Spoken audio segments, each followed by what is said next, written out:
In today's video, I'm going to teach you how to find Google Authenticator setup key. Two-factor authentication adds a powerful extra layer of security to your accounts. And the setup key, sometimes called the secret key, is what links your account to the Google Authenticator app. Here's how to locate that key and use it correctly.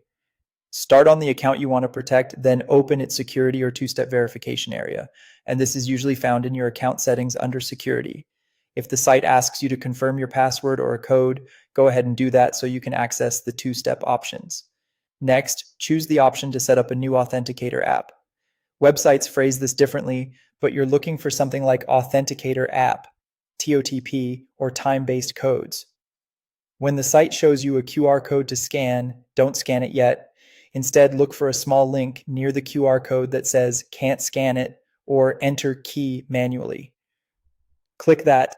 This reveals the setup key you can type directly into Google Authenticator. You should now see a long 32-character code. This is your setup key. Copy it carefully or write it down somewhere secure. Treat it like a password. Don't share it and don't store it where others can access it.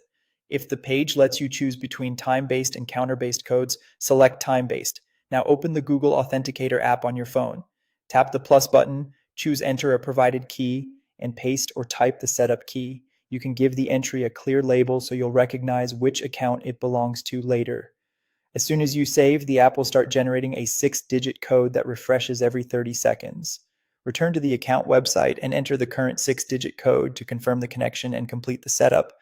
If the site requests the code again to finish, enter the latest 6-digit code shown in the app and submit. That's it.